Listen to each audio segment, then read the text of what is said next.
Namaste, crypto aficionados! Digital capitalist in the house. Thank you for tuning in once more with a great show we have for you today.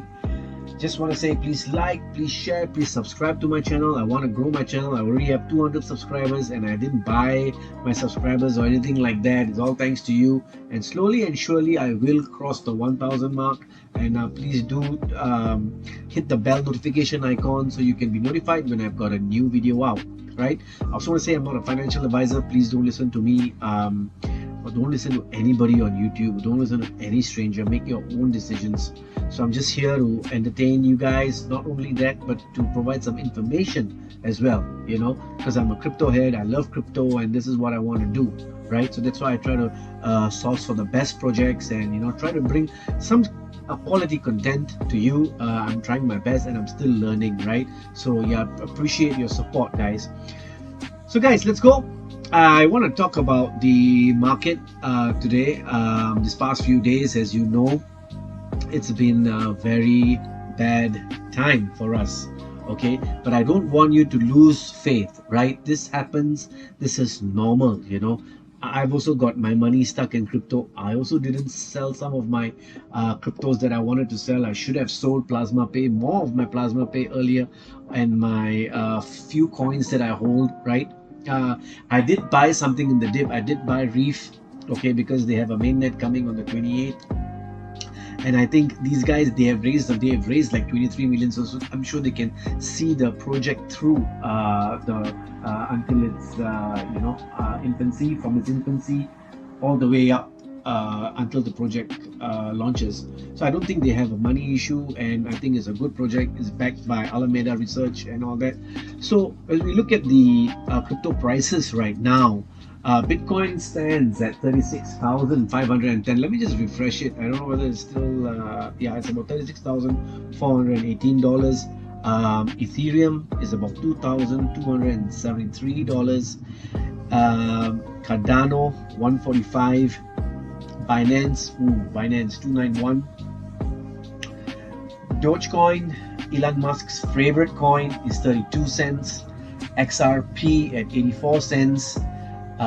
Polkadot, it's a good time to get into Polkadot, guys. Polkadot is a good time to get in, okay? And things like Litecoin, Uniswap, this is at a discount.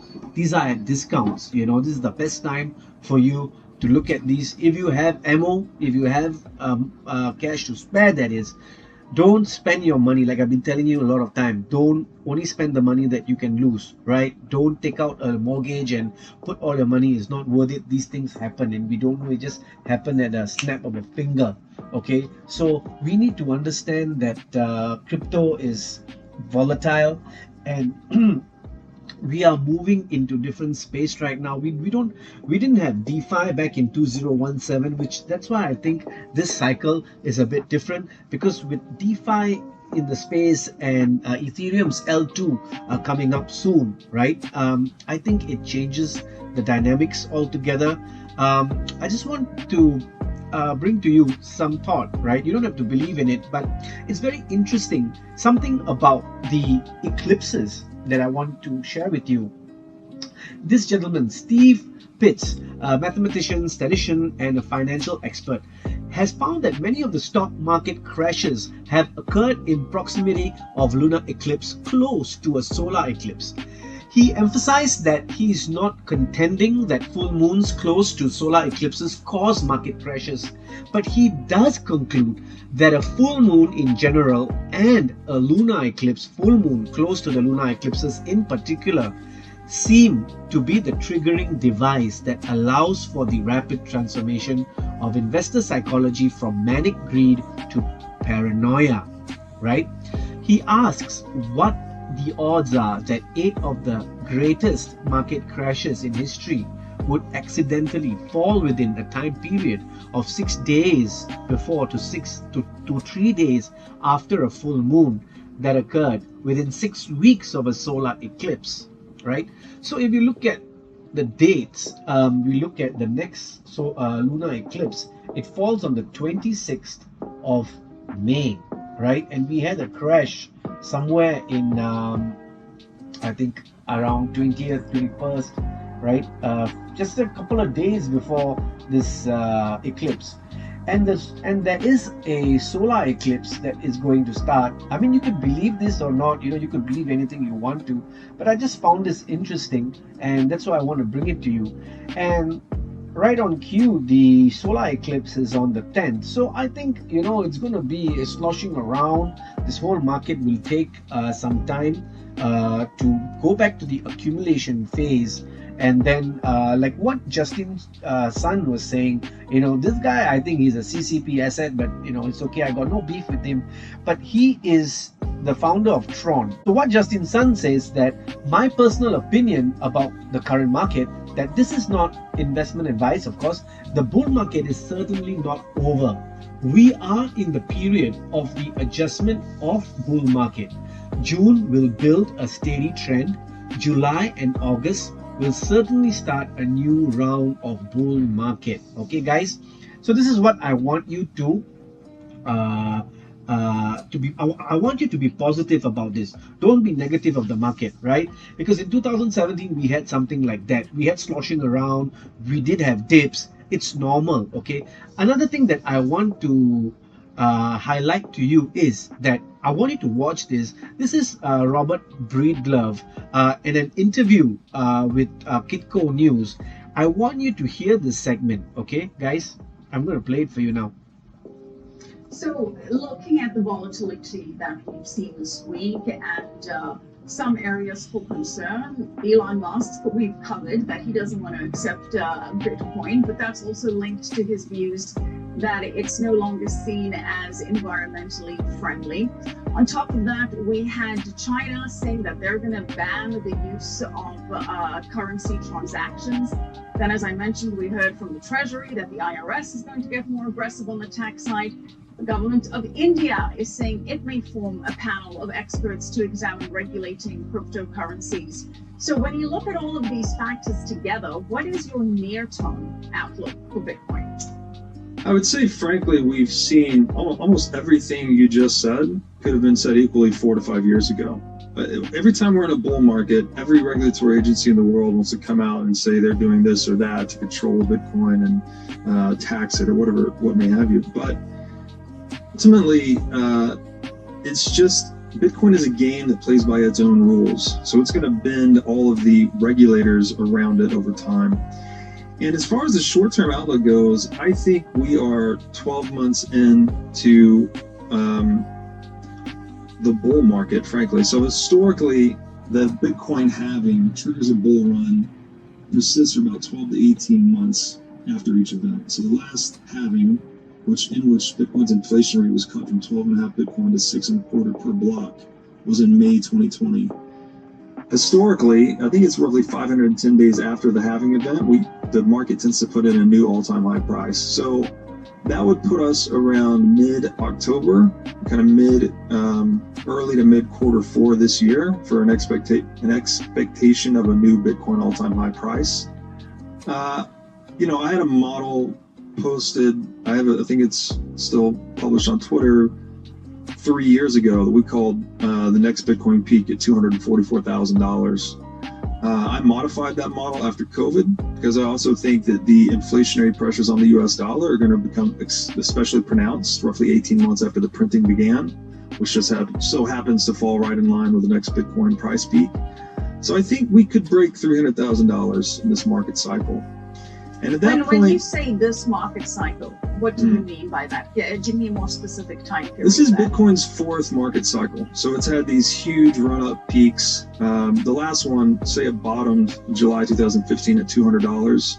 Over the next 29 months, it ran up 100x to 20,000 in December 2017. That's really when it got on the global radar. And then it had a drawdown of 84% to about 3,500 in December 19. That was the third Bitcoin market cycle, which was again mapped onto its halving. Every time its inflation rate cuts in half of the supply available on the market to be sold by miners is reduced by half. So holding demand constant, price goes up. But of course, the market's constantly overshooting and undershooting its actual value. So, running numbers on those figures, and looking at Bitcoin's hash rate, which is the energy being allocated to secure its network, I think we're on target to break $300,000 this year. This year. So This that's year. your target, $300,000. $307,000. Yeah, that's our current model price. 307. I like that. I like that specificity. That's Yes, very well, exact. You got Okay, so this guy, his name is Robert Breedlove. And the reason why I want you to hear him speak, because he is Robert Kiyosaki's go-to guy when it comes to crypto. And Robert Kiyosaki, you know, the guy who wrote Rich Dad, Poor Dad, Cash Flow Quadrant, and all that, he's a rebel, right? He believes in gold, he believes in Bitcoin, he believes in silver, he believes, you see, and he knows what's happening, right? Because he knows money. And he teaches you things that you don't learn in school, right? We don't learn all this in school. So what I feel that I highly respect Robert Kiyosaki, and if this guy is the guy that he goes to, I will listen to him, right? So guys, don't worry about the market. The market will corrupt. The market? Yeah, there is some corruption and all that going on, of course, but the market will correct itself and it will accumulate, and we are going back to 50k. I can't tell you when. I think this year, I personally think 100,000. We should be doing 100,000 this year, you know. But let's see how it pans out. Okay, guys. So the project that I want to bring you today, okay, is Instadap, right? Instadap is a powerful DeFi management tool, okay? Users and developers manage and build their DeFi portfolio, the world's most advanced platform to start leveraging the full potential of decentralized finance. So when you are in Instadap, you have the opportunity to interact with the DeFi ecosystem, and this DeFi ecosystem is quite a wide variety, like MakerDAO, Compound, Uniswap, Aave, Kyber, Curve, DYDX, and all that, you know. So what they do is they are not only front-facing clients, but they are also for developers, right? So smart contract account owned by the users to manage and optimize funds across any number of protocols. It's 100% trustless. We ensure that the system is 100% trustless and only you have access to your funds. Designed for developers to build extensible use cases and models with maximum security, right? So they are developers first. They build compelling use cases and monetize their models to earn money by serving your users with high reliability, right? Now, Instadap has 3.6 billion, almost 3.7 billion that's managed across multiple protocols. And this is the main reason why I was quite convinced of this project. One of the main reasons, because when you see this name down here, Naval Ravikant. Now, Naval Ravikant is followed by whoever that is somebody in the crypto space will be definitely following Naval Ravikant. Naval Ravikant is the founder of AngelList, okay, and a lot of projects that's backed by him, I'm sure, is very well thought of, and he's a brilliant mind. So I would recommend you to add him if you have not already on Twitter. Follow him, on Twitter. Naval Ravikant. He wrote in his magnum opus. It's called "How to Get Rich Without Getting Lucky." So that was his magnum opus, and go read it. And we can see Coinbase is also supporting this project, and Balaji Srinivasan, another software extraordinaire, who's a developer and founder of some company, I can't remember, and Panthera Capital, you know, big boys they are, right? So yeah, so let's go to the DApp and see what it's all about. You got to create an account. I already created an account for you guys, I mean, for just to show you, but I don't have any money right here, right now. So you can see here, so as you are in here, you go to the home site, right? And then you can see your net worth, your total worth, and how much you borrow, right? And DeFi assets You can see, let's say for example, okay, first you deposit some money. This is how you deposit, and then you go to, let's say, compound, and then you can see your positions here. You can see the interest rates, the supply rate and the borrowing rate. Okay, compound is good because you get rewards in compound, right? And you can see how much rewards that you actually have. So basically this is a DeFi aggregator that allows you to do a variety of things. You could do leverage. I don't recommend anyone to do leverage. Don't do leverage, right? We buy low, we sell high, but over leveraging is very dangerous, right? You could do a collateral swap, right? If you have collateral and you can borrow against your collateral and to earn some interest and earn more comp. So let's say you're using Maker, you put a collateral like Ethereum, and then you take out DAI, you borrow DAI, and you can use that DAI to invest in other great projects. And when you make the money, you can pay that back and take out your collateral. Of course, you got to know your debt ratio, and then don't get liquidated. Okay, that is very important. So there are a variety of things that you could do here that you can take a look. And then there's Aave, and then so I think this is a good it's a good project. You can also do simulations here. You don't have to straight away put your money in. There is a way for you to do simulations in this. I can't find the simulation right now, but yeah, if you see here, this you can go for simulation, and you get 100 ETH to test with. Okay, so yeah, so you can try this out. You can take a look at this. I think this project is good, and let me know what you think. Please like, please share, please subscribe to my channel, and let me know what you want me to talk about. If you got any project in mind that is good, if we are very early in it, let me know. Right, guys, so thank you so much for your time, and namaste. Please support me to grow my channel. Please like, share and subscribe. Thank you.